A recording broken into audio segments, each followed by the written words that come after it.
Adventurers in Audioland, welcome to Point Noir. I'm your host, Jerry III, aka Kimono Jack, and I'm so pleased to be the first to thank you for tuning into our inaugural session of the Point Noir podcast. Very excited for all that we have in store for this season, all these guests, all these sessions. And if you don't know by now, this is an audio broadcast solely dedicated to sharing and celebrating the travel stories of men of color told by none other than men of color. Wild idea, but we're the first out here to do it. And additionally, we will be sponsoring a passport for a young man so that he too can reach his travel dreams, and we're going to need everybody's support for that. So we'll give you details and updates on how you can submit somebody that you know wants to travel but just has a little bit of a financial issue getting his passport. We're going to give you all that if y'all stay tuned. And off the record, I just want to thank everybody who has contributed their ideas, their time, their energy, especially our first few guests. This has been super special, and I'm super humbled that you guys have had the confidence and faith in us getting even to episode 1. This podcast game ain't easy, y'all, but we're going to get awesome at it. And since this is just the tip-off to our first quarter in this podcast journey, I want y'all to focus real hard on the quality and not the technology. We're getting used to our systems, our recording processes, and we're giving you the best stories from amazing men of color who've traveled the world and have some incredible insights to share about their journeys. But we do have a few technological glitches here and there, so just be patient. Rome wasn't built in a day, but we're on our way, baby. We out here. So with that all being said, I hope you guys really enjoy this first session. Kick back, catch a vibe, grab a beverage of choice, and welcome to The Point.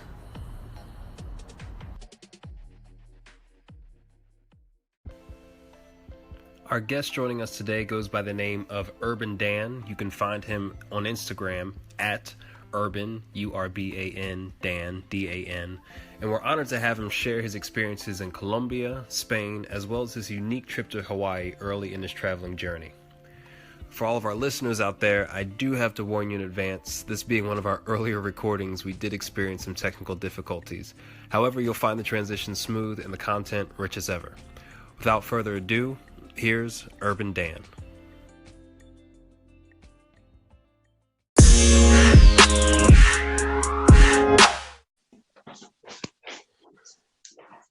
Dan, welcome to The Point, fam. Thank you for joining us. Hey, no problem. Thanks for having me, man. What's going on? Nothing much, man. I know we're up here burning a little bit of the midnight oil, especially in your time zone, man. How you feeling? I'm feeling good, man. Never felt better, man. That's what's up, man. Every day. Yeah, man. Listen, I'm glad you could join us for a little bit, man. And I just wanted to get right in. I know a little bit about you. We've talked a little bit. You're out here traveling the world, studying school, just, setting new standards of excellence, man. And I'm excited to have you on the show. So why don't you give us a little bit of intro? Yeah, man, of course. So tell us a little bit about yourself. I know you're coming from the East Coast, Beast Coast, 6'10", gang. Yeah. And tell us a little bit about yourself, and then we'll get into, the more specifics about, your adventuring and stuff. A little bit about myself. I don't know where to start. So I'm from South Jersey. Associate Jersey with New York, but I'm from the South part. So I'm more closely related to the Philadelphia side, if you know what I mean. And completely different. It's completely different. This ain't the Jersey Shore, y'all. No, definitely not the Jersey Shore. So I grew up, regular kid. Played sports growing up, very athletic, musically inclined, played the piano since I was 7. Slowed down a little bit when I got to college, I let go. So I was very creative, and I liked doing my own thing. Wasn't like the kid that's always trying to fit in, in high school. But it was funny. I met up with an old friend of mine from high school I haven't seen in 6 years. And she was like, I always thought of you as the cool kid. I was like, what? Like, I thought but where was you at during prom sort of deal? Like, prom, I got lucky 3 times. Well, okay, so it was my sophomore year. I was in geometry class, something like that. And it was a junior in my class as well. And it was a weird dynamic because normally, you with your own class. Right. And I had juniors in there and like a couple sophomores. And I was like, oh, this girl's cute, whatever. But, I'm like 14. I'm like 15, 16. Don't know nothing about girls really, like talking to girls like that.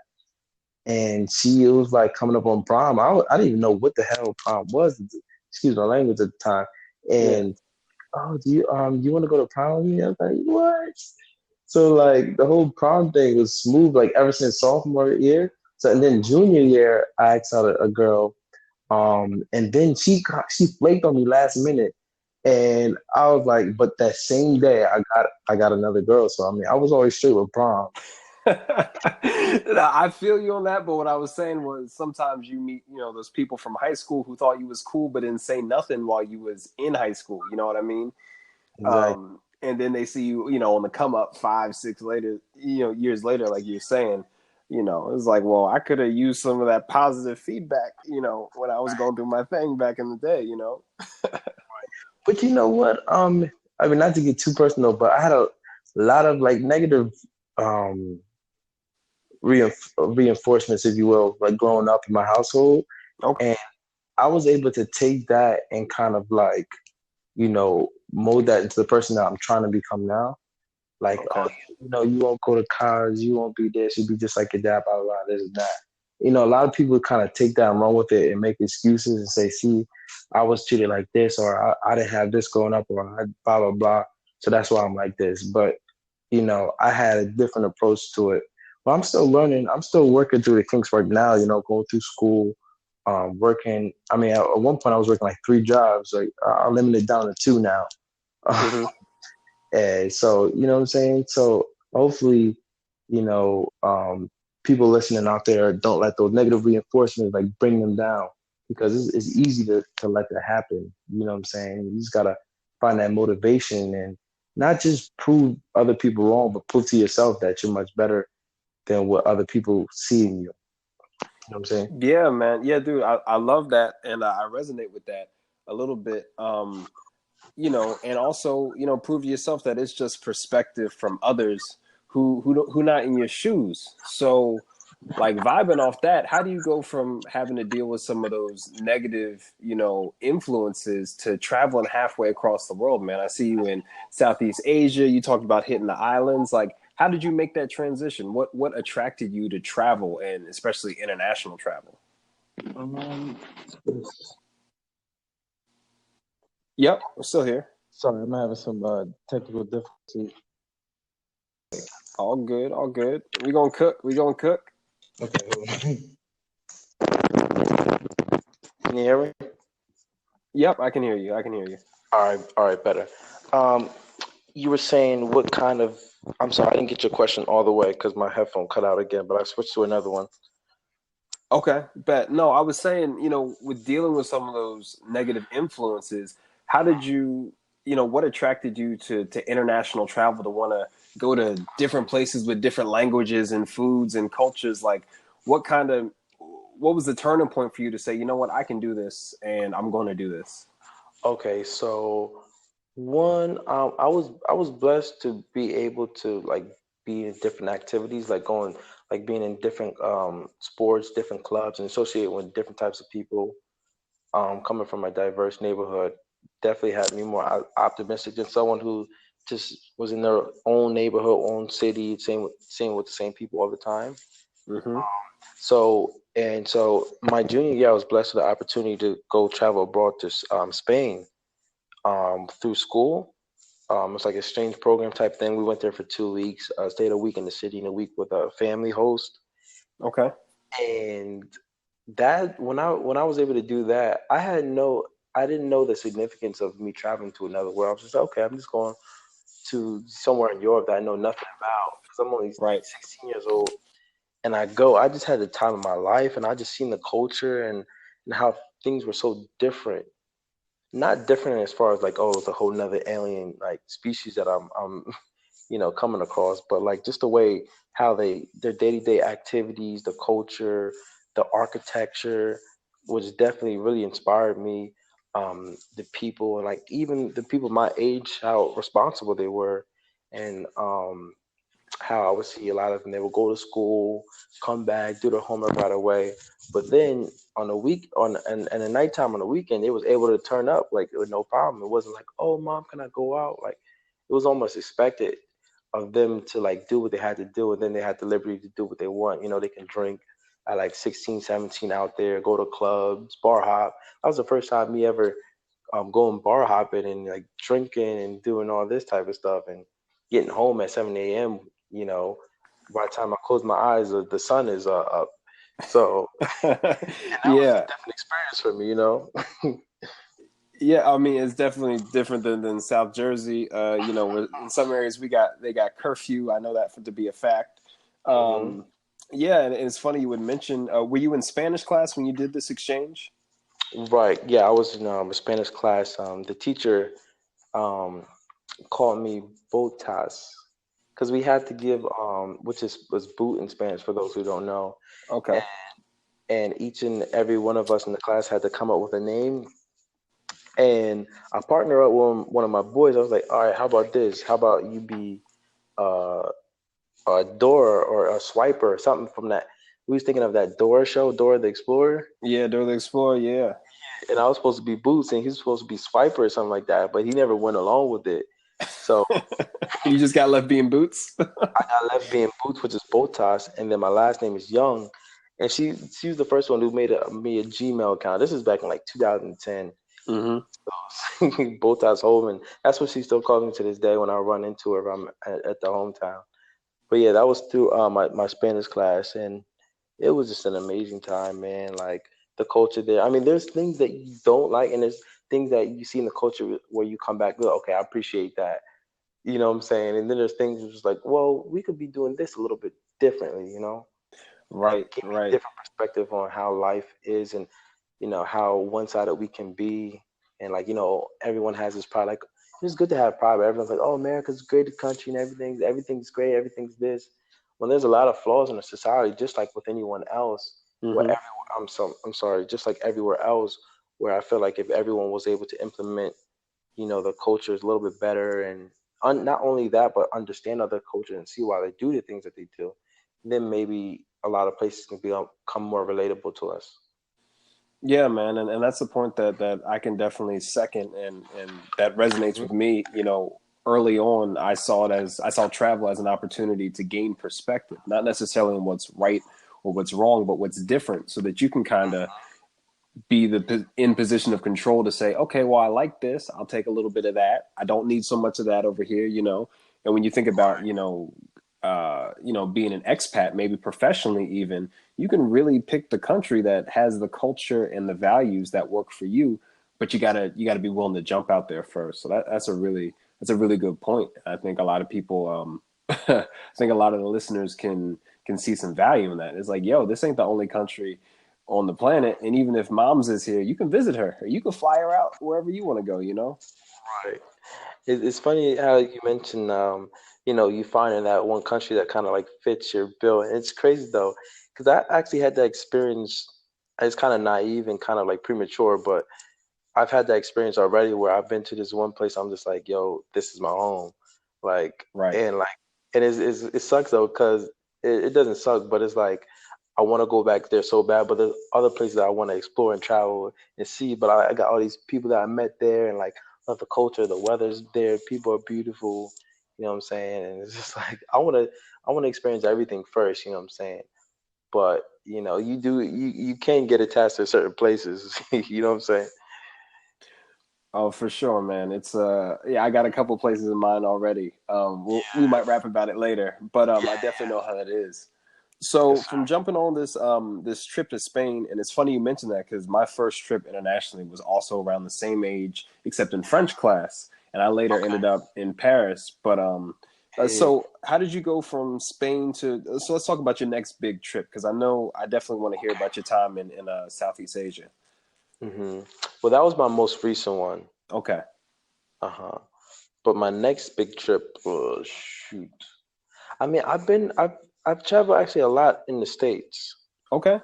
But as far as international, well, actually this technically is uh in the States, but it's not uh like in the mainland as that they would call it over there. So I was able to travel to Hawaii, Oahu to be exact. Okay.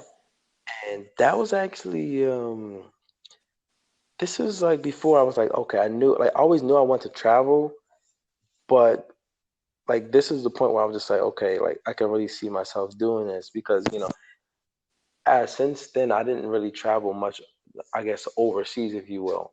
Mm-hmm. This was like a different way because okay, so one of my jobs is I'm part of the Air National Guard, the Air Force, Okay. and Okay. they have this thing called hops.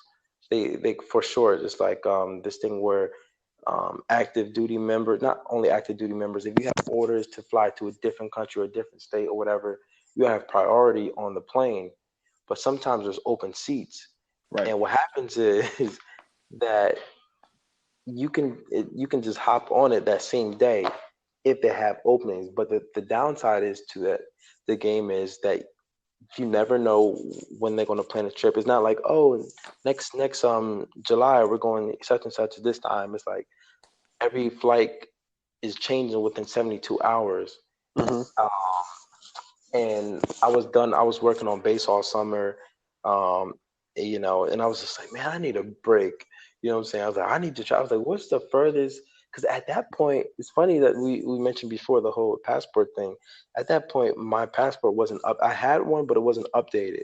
Right. The last time I used that was back in like years ago in Spain, and at the time I didn't really have the money to update it and stuff like that. And I was like, what's the furthest I can get away from like where I'm at right now, which was in Jersey. I was like, yo, that would be so nice if I can go to Hawaii. So I'm going up to the terminal. They have a terminal on base, and mind you, I'm hearing all these stories about all these people talking about, their travels and going into the hops and traveling into different places and different countries. And a lot of people's experiences were actually bad because they were saying how, you may get a flight here, but you may not get a flight back because it's not guaranteed and stuff like that. And what happened was I went into the terminal not even thinking I was even going to go in Hawaii. To Hawaii. That was just like, okay, that's where I would like to go because I thought I was able to pick and this and that. Right. So I was like, I went in there and the guy seen I was lost. He was messing with me. He was an older gentleman. He's like, where you trying to go, young man? And me, I was like, oh, I want to go to Hawaii, like not expecting anything. He was like, all right. He was like, you got some money, you got some cash. I was like, I got a little bit saved up. He's like, all right, pack your bags, we're leaving tomorrow. And I was like, what? I was like, stop playing with me because I didn't believe it. I thought he was playing with me. Wow. So I'm telling you, man, this is a blessing from God to be like, because there was no way this could just happen coincidentally. You know what I'm saying? Right. Not only that, they don't travel to Hawaii like out of that base where I was at in Fort Dix. They don't travel to Hawaii like that, so it was like a rare type of thing. So you see, you were saying, Dan, that it was a rare kind of thing for them to even have a flight to Hawaii. Oh yeah, man, it was really rare because the that he's like, you're lucky, man, because we don't do this often. We don't fly out to Hawaii. So so what happened was I'm not sure where we got cut off at, but um I was saying how that I didn't even have 24 hours to like get my stuff together because it was 5 o'clock and the plane wasn't leaving until like 9 o'clock the next morning. And I was like, okay. I thought to myself, I was like, okay, I have to book a hotel. I have to, get a car rental. I didn't have to get a car rental, but I didn't want to pay the Uber and stuff like that. Right. And so I'm like about to book this hotel and everything, but I'm like, wait, hold on. If I book this and I'm not called and my spot's not guaranteed, then I'm screwed because most hotels had the 72-hour cancellation fee, and I was not in that time frame at all. Right. Right. But at least he was watching your coins. I think that's another good skill to have is, Oh keeping an eye yeah, on the monies. You know what I'm saying? for sure. So what happened was I was waiting there. I was one of the last person to be called, and they called my name. Thank the Lord. So I was like, wait, I don't have a place to stay. So I hop on the Airbnb app real quick, reserved my place, and then got in the car app all while I was walking on the plane because I was the last person to be called. They said, all right, let's go, let's go. It's not like a commercial airlines. This is like, this is like a mail. I forget what type of plane it was, but it was a carrier. It was I forget what type of planes. I know I'm in the Air Force. They don't teach you all about the planes and everything, but it's okay, a cargo plane. It was Okay. very big. and it's not, it was the most uncomfortable plane ride you'll ever get into because the seats are as thin as paper, literally. And like these people who came on board, the extras and everything like that, they already knew the memo because they had their sleeping bag, they had their headphone plugs. I didn't know anything. I didn't know what I was getting myself into. But it was a straight 13-hour flight there. But I don't regret none of that. And I was actually blessed though because on the way there I was like, wait, hold on. I actually have a cousin that lives out there because I'm like, I'm traveling there by myself. This is I didn't have no time to plan anything. You know what I'm Right. saying? Yeah, yeah, yeah. And I was able to hang out with him for a couple times, but he's busy working and stuff like that. But yeah, that was my first time like really going out there by myself, traveling overseas, even though it's still the States. But no, that was my that's when I went there, I was like, okay, this is real. And yeah, yeah, Dude, that's a great story, and I've never been to Hawaii. I mean, believe it or not, I haven't even been to the West Coast.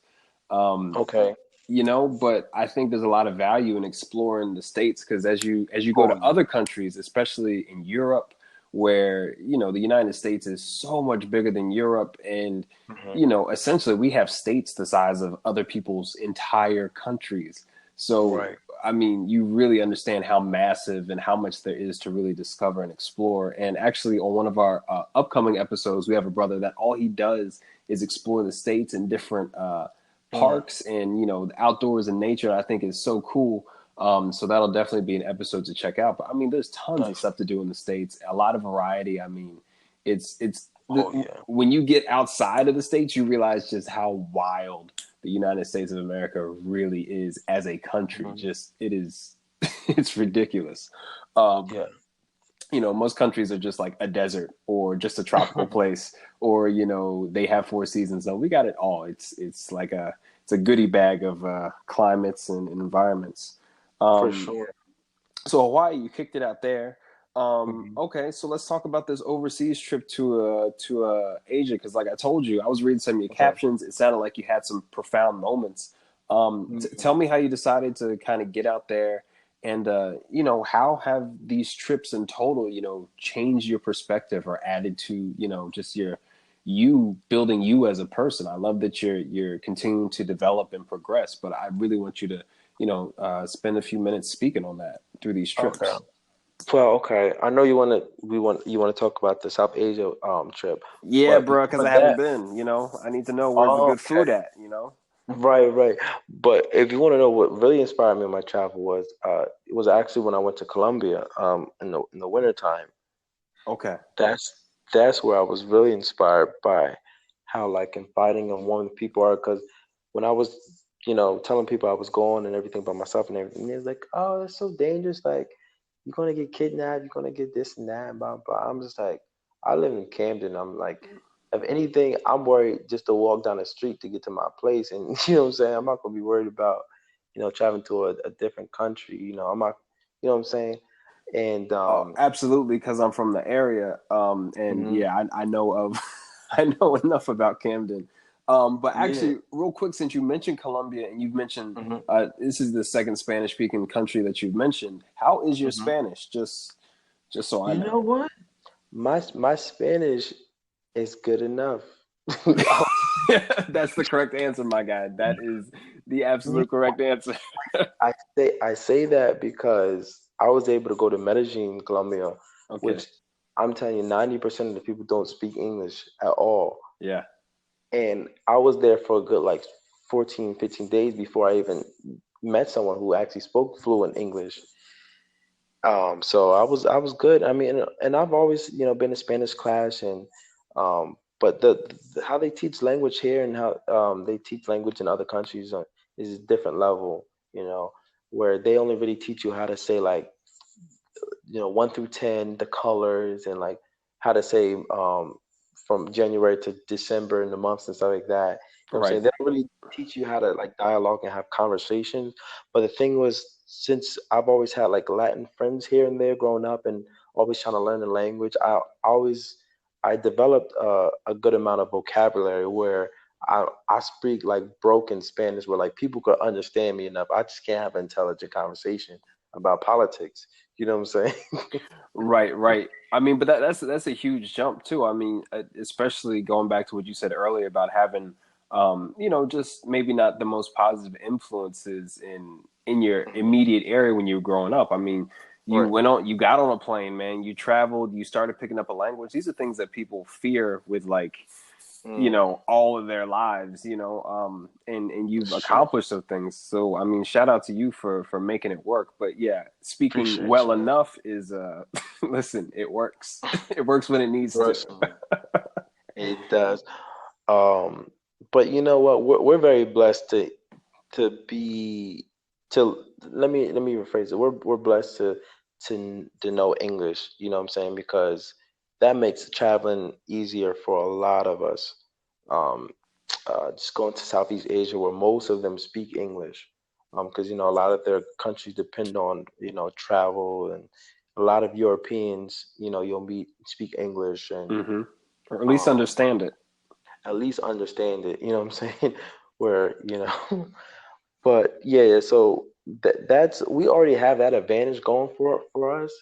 You know what I'm saying? If we spoke something like, if we only spoke Chinese, or if we only spoke um uh I don't know, Portuguese or something like that, it would be hard. It would be much harder for us to travel, and not knowing that international language that's become English, which is very Right. fortunate for us. Right, and definitely the language of business and commerce. So for anybody Exactly. listening that's worried about their skills, I mean, at these international airports, they're going to have signs in multiple languages. English is Hmm. definitely going to be one of them. Even certain parts of town, they cater more towards English speaking clientele. So if language is the thing that you think is holding you back, I mean, just don't even just get out there. And if you need to, just start making get gestures and pointing and and acting things out like you're a kid. Like this is the way Exactly. you navigate. Body language is most of it anyway, so don't let the language hold you Exactly. back.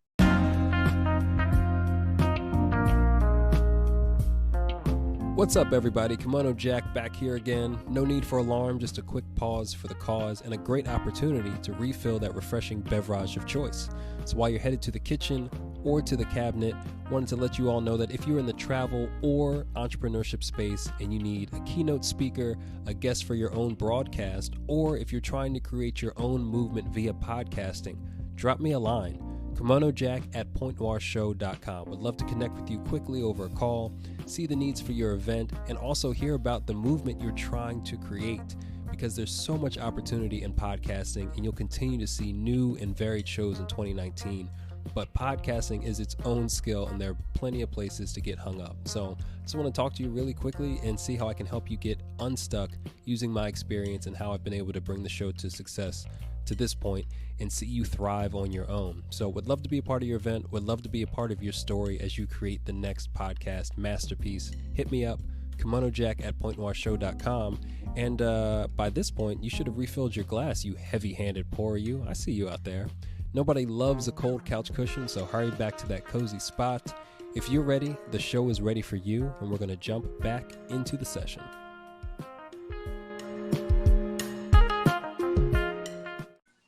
Okay, Dan. So going back to speaking about your time in Colombia, was there anything else there in that experience that kind of stood out to you, or you know, created some sort of revelation or insight? Yeah, so if you remember earlier, we were talking about that one place where you kind of felt like you want to go back to. Yeah.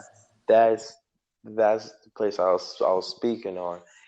And man, I don't even know where to start about Colombia, man. Because I heard so many things going into it before I get into Colombia. I'm like, oh, that's not true, or oh, this not true. This nah, it can't be like this. And I get there, and it's just like, oh man. Like one thing I really liked about Colombia as a whole, besides all the negative politics and things that happened, which happened 20 years ago, to be frank, and it's changed a lot, and they've actually all want to progress from that whole narcos and thing, like Pablo Escobar. That's like if you ever watch Harry Potter, it's like almost like speaking saying Voldemort's name, like. People don't Right. want. They kind of He look. who must not be named. Yeah, exactly. They don't really address or speak it. If you mention it, they're not like gonna like converse with you like, oh yeah, like we loved him. He gave so much to the community. No, because a lot of people to this day still have people that were affected, or like grandmothers who were shot, or like uncles or dads that were killed. You know, Right. but yeah, I loved. So one of the important things for me when I was looking up and doing a lot of research on travel and places to go was to feel welcomed, if you know what I mean. As far as like Mm. traveling as a African American male, or however you want to classify myself. Um, and Colombia is like one of the like, as far as the Afro Latino communities, is like it's like up there. I think like number two or three behind like Brazil and like America, outside of Africa, of course. Yeah, yeah, and dude, and you're hitting on something really, really important. I don't want to pause your story No, for go too ahead. long, but one of the axioms that I kind of live by in all situations is I Hmm. want to go to where I am appreciated, not just Hmm. tolerated. Right. Yeah, and I, once you said your place was Colombia, I was like, oh no, I already know what the deal is. Like, so go on, tell us some more about it, man. About how you felt. Except how was the reception? Was it warm? you know what it was? It was like it's kind of because I could have gone to another country, or like China, or like other places where they don't see that many black people, or like some eastern parts of Europe and stuff like that. And I Hmm. and to be honest, I probably would have got more love out there, only because I would have been so much different. And I've known people that gone out there, but it's not like the love that I would want to receive. It's more like, Mm. oh, can I play with your hair? Oh, how did you get this color? Oh, can Mm. you take a picture of me? Which, some people may like that, you know what I'm saying, or some people may not, you know what I'm saying. And I've actually been around, situations like that where we had, other people from other countries come to our area and stuff like that. Like, but it was, for me, it was almost like I was incognito. So if you don't already have a visual of like what I look like. I'm not like super fair skin. I'm like, especially when I go to Colombia, I get more brown, like goldenish. So in the wintertime, most people refer me as light skinned, whatever that means. But in Colombia, I'm more like, or in the summertime, I'm more like a brown skin, if you will, closer to Okay. light skin. So most people, I would say almost 100% of people, everybody that I encountered thought I was Colombian already. So it wasn't like it was a shock factor where people were like coming up to me like, oh, blah blah blah, and this and that. Oh, you're from America, because they didn't know that. So like I Right. I felt even more comfortable there, because I didn't have people staring at me and doing all this and stuff like that. And it was crazy though, because I'm just like, before I knew about like people's perspective on me, or I'm just like, okay, no one's like paying me no mind, like no one's looking my way. Like I'm very insecure now, because I'm by myself in this country. Like I'm just waiting for something to happen. You know what I'm saying? Walking around something, but it wasn't until like the end of my travels where I actually um, ventured into uh, this what do you call those? It's like a motel, not a motel, one of those, Hostile. yeah, hostels. Mm-hmm. And they had like a bar crawl thing there. That was like the first time I actually was like able to speak with English speakers, stuff like, what I'm saying. And what was I saying? I forgot the point I was mentioning. Lost track. You're talking about blending in and kind of almost being one with the culture just by being there, just because the way you look. Right, right. Yeah, yeah. So I forgot the point I was trying to make, but It's all good. That's all good. no, no. But like, yeah. So I blended in very, very well. So I didn't have no problems there, and yeah. So that's why I felt really comfortable there, because I wasn't like, oh, the point I was trying to mention. I met up with some English speakers. They were actually from Europe, from Norway, who spoke English. Mm-hmm. We ended up going on a tour trip. Um, and actually, that's how we met. And then we went to the what do you call those things again? The hostel? The hostel. Yeah, Yeah. and I'm just thinking these people are just mad friendly and that like they know I'm like not from here, but they're just not saying anything or reacting. But as soon as I this is before I met them, there were three European women, and I end up talking with them. I was like, oh, English speaker. I was like, oh, hey, how are you guys? And like chatting up and stuff like that. And while we were walking around like the busy areas, like people were just stopping and staring. I'm just like, oh, now they want to like start staring and like not that I was looking for that, but Right. they were actually looking at the So you were saying, Dan, that after you met up with these European travelers at the hostel, that you Mhm. started noticing more attention from the locals because they were standing out more than you had been by yourself? Right, right. And I was saying that yeah, so I wasn't used to people just stopping and staring because everyone's going about doing doing their thing just like any other place. But there were people coming up to them and like standing up next to them and actually like wanting to touch their hair and like especially like the males were like, oh, like mommy, this and that, blah blah Were they blah. blonde, by the way? Were any of them blonde? What the women were because they were Yeah, straight from Northern Europe. You know what I'm saying? Like, I mean, they got some mixes and melanges out there, but I know blonde sells, not sells. Blonde does very well in in South America. well, it, the only time I seen blonde hair, and I was mainly in Medellin, was the people who had blonde hair dyed their hair because Mm-hmm. it's like it was almost like a fashion statement type of thing because I don't think genetically or people can correct me if I'm wrong, but they don't really have blonde hair like that. It's much more of a rarity where everyone really just has like straight like jet black hair, just black hair. Exactly, and that's why when Europeans or Americans come down to Cuba or Puerto Rico or these Hmm. other places with blonde hair, I mean, it's from what I understand. I'm sure somebody can comment on the show, but I hear it attracts attention. No, it does.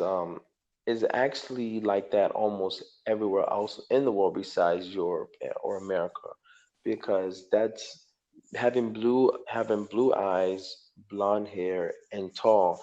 Those are all traits that are highly desired from most countries out there in the world that's been colonized by those same people. So that's they envy that, and there's a lot of instances where this is not from my speaking, but from instances where you will hear like somewhere in Southeast Asia, how places like Japan and China, how there'll be people from those countries that say, "Oh, you're taking all our beautiful women and blah blah blah," and normal Americans would just classify these men as average looking guys. But if as long as they see a blue eyes, green eyes, or whatever, and blonde hair and very tall, it's like almost like a desired thing out there. And I was mentioning before that it was funny to see the dynamic of not only the blonde hairs, but it was the height thing because these women they were around like 5'8", 5'9", 5'10", Mm. and it's I'm not even average height here in the States. I'm only 5'6", 5'7". So out there in Colombia, it was funny to see. I was like actually average height out there, and so the guys were coming up to them, and some of the females were like trying to like compare heights and stuff like that, and it was just really funny to see, man. But yeah, so I didn't like I stood out. I thought I stood out a lot more because where I was at in Medellin, it's like Mm-hmm. I was able to stay in like nicer areas, if you will. So most of the people there were more fair skinned, not like completely like pale white, but maybe like an olive skin tone. Okay. Okay. So that's why I was like, why? I was like, wow, I thought I would stand out more because there wasn't that many people my color, but the people my color and darker were in the coast, and they call them costaneas or the coastal people, if you will, that lived in like Cartagena, which where most people that go to Colombia travel to in the Caribbean side. Those are where the melanated Afro Latin culture is. Okay. So, Okay. Dope. so yeah. So if anything, they would probably just thought I was from there, but not knowing any like, oh, this guy's actually American. Yeah, absolutely. And I think that's a really powerful experience. Even coming from the states where, yeah, there are definitely black people in the states and in the community and stuff like that. But when you travel abroad and you know, I've had this moment where I've blended in so well that people start talking to me in the language that I don't Right. even understand, and they just expect you to respond, and then you know, you're just like, hello. And they're like, oh, my bad. Right. You know, because sometimes you be walking around these places and you swear you see five of your aunties just chilling out there Yo, at the food real stall, or talk. Real talk.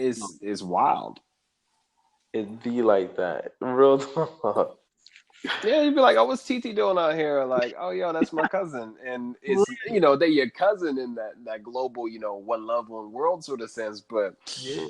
you swear they got the same face, same features. It's really interesting to see those reflections of yourself and your family in Right. people who are your family, just in a different Exactly. context. Right. Exactly. Yeah, man, that's awesome. I'm gonna have to put that on my list. Colombia. That's Colombia with an extra O in it Bro. for y'all coming from the States who might not know. It is, yeah, it's not Columbia with a U like the Yeah. University. You know, it's with the O. Yeah, it ain't Columbia, South Carolina. It ain't that. Right. People are asking, if the men out there asking, because I already know they are, or have questions. Yes, it's true what they say about the women. They are beautiful. I'll leave Hey, it at I was even gonna put you out like that because I that. already know the deal. But you know what? Let's keep it funky. Let's keep it a buck. Hey, man.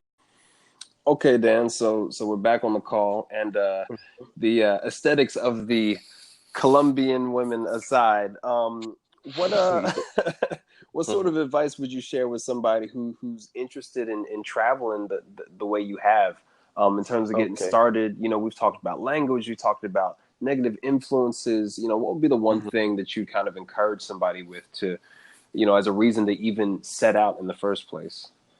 Right. So I see, so ever since um I've like started my little travel journey, I'm still in the very beginning phases, in my eyes, but I've been hit up by a couple people I know asking me, oh, can I travel this and blah, blah, blah, can I travel here with you, or I want to go here and there. And I've had other people who've also come up to me like, oh, like I don't have people to travel with, like, oh, can we plan a trip and this and that. And I kind of encourage people to at least travel by themselves at least one time, solo Mm, wise. Only because like you're getting hit up in situations where you'll have buddies. You know, I don't know about everyone else, but I don't have like whole bunch of friends that a have enough money to travel, be willing to travel, and c have the time to. Yeah, hopefully I didn't repeat that. Um, so the thing is, when you travel by yourself, yeah, you won't have your friends to turn up with and blah blah blah. But you won't have to worry about other people's itineraries, you know. So when you get to a place, you don't have to worry about someone waking up, someone being late, or you don't want to go rock climbing, you want to do this, or you just want to go drinking, you want to do all that. But when you by yourself, you ain't got to worry about anybody else but yourself. and that's the truth. That is the truth. yeah, and another thing that goes along with that is that once you're by yourself and you're in a travel, you're in a different country or a different place, wherever it may be, you're almost forced to interact with the locals or the people there Hmm. because you don't have anyone else to talk to. So when I was in Colombia, when I traveled by myself, I was like, okay, if I want to make friends, if I, you know, granted, I didn't know the language that well, but I was able to connect with so many different people too. Like I'm talking to people like even to this day that I was just in Colombia in December, and I'm already talking about going back, you know, this summer to meet up with some people that I met up there.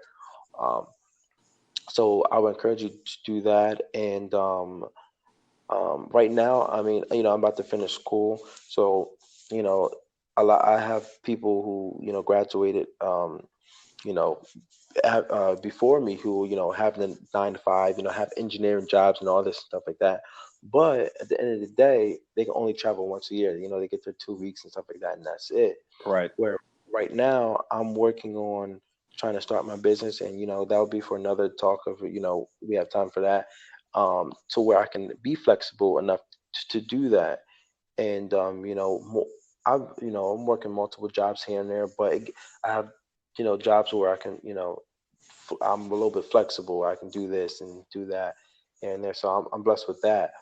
But yeah, save up, man. And a lot of how I'm able to travel and stuff like that. Like I know a lot of people who make twice as much as me, three times as much as me, Mm-hmm. and they still talk about how much they can't afford to go here. And um, a lot of them don't research, and you know what I'm saying. It for me it takes hours of research trying to find the right flight and what's a best time of month to go in certain days, or whether it's the country's high season, low season, dry season, wet season, all have factors on prices. And another thing is I learned to teach myself how to finance my money. Mm. I'm not out here making thousands and thousands of dollars a month, but I make enough and I'm disciplined enough where I can be like, okay, I'm spending this amount of money a week on groceries. This amount of money I'm allowed to drink, eating out or drinking or whatever extra curricular activity gas. So I'm budgeting my money. You know what I'm saying? And I'm not I'm into fashion. I'm into all that stuff like that, but I'm into travel way more. So I'm putting my money towards that, with the little money I make, you know what I'm saying? Yeah, So it's there's about those priorities. about the priorities and it's about, what you're spending, monthly allowance, but that's a whole nother talk and stuff like that. But yeah, so my main tips would be to, if you don't have someone who has the time or even the money or even the will to go out, just go by your daggone self. You know what I'm saying? Much Right. easier. And be watch your spending, you know what I'm saying? Maybe you don't have to go out every single weekend and buy rounds of drinks for your friends, or like random people, you know what I'm saying? Mm. Um, Maybe you don't have to have the latest J's or the newest whip out, you know what I'm saying? But if your goal is to travel, and that's what you want to do, make that, like you said, a priority and work on that. And that you may have to be incognito, what I'm saying? You may not have to go out of the house. You may have to eat ramen and noodles, and you know what I'm Right. saying? You know what I'm saying? The motto I live by is you got to do what you got to do in order to get to where you're trying to get. You know what I'm saying? So that sacrifices. Yeah, and But it doesn't have to be forever, like you saying, exactly. you're doing it for a time, short-term sacrifice for long-term gain. But I love that you shared those points. Um, Definitely the financial awareness and being able to, even if it's just $50 a month, that adds up. Exactly. And in Hmm. terms of traveling, I'm a solo traveler. It is Nice. very tough for me to imagine going with others. But, Hmm. I think to your point, one of the advantages of that is you travel solo, now you know yourself. So before you Hmm. get with a bunch of your buddies that y'all were friends when y'all were in the States or y'all were friends in the neighborhood, it's Hmm. very easy to become unfriends or unfriendly That's when so you go. true. Yeah, so like I was saying, you get abroad and you realize, when all these different factors come in, language, sickness, whatever, that people act a little bit differently in other places. Yeah, that Um, that's true. That's so true. yeah, that that is the I truth. yeah. You be coming back, you be losing friends.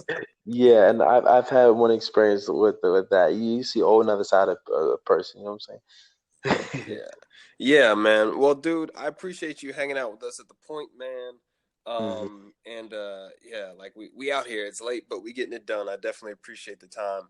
Yeah, So tell us what you got coming up next and where people can find you and get in touch with you. I know we didn't touch on South Asia, but I know if they yeah. see your Instagram and follow you there, you got some amazing pics, some stuff that's been reposted by some of the other Black travel Oh, thanks, man. influencers, man. I think it's great stuff, and you post some really good messages for your captions, man. So where can people find out Appreciate it. about you, and what do you got coming up next? Okay, well, you can find me at Urban Dan. That's Instagram and Snapchat. I'm not big on Facebook like that. Um, Okay. but my next trip, I'm planning on going visiting through Central America and maybe going back to Colombia. Who knows? I love me some salsa. And Hey. in the fall time, um, there's an event that's going on. It's called the Black Bali Plug or something like that.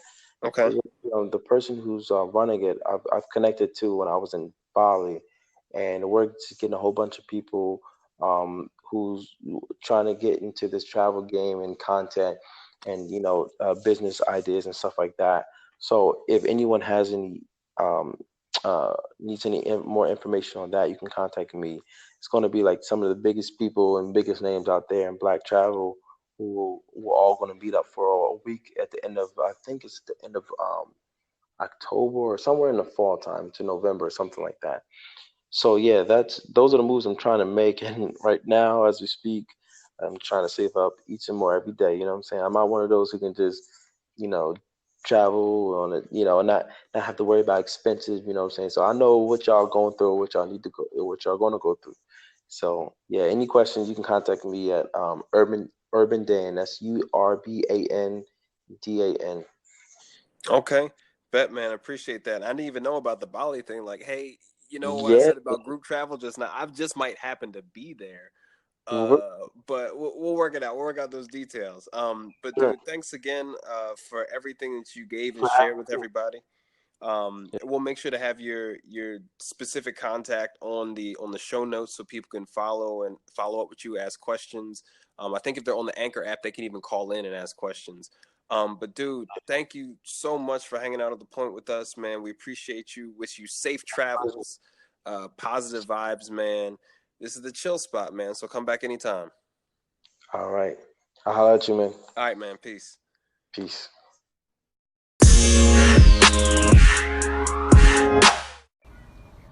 Did y'all hear that?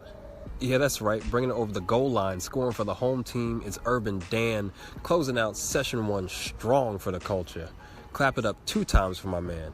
Thank you, Urban Dan, for being our first guest here at the Point Noir podcast. And I want to know from all y'all, can you guys relate to a story about visiting another country and feeling like you were right there at home?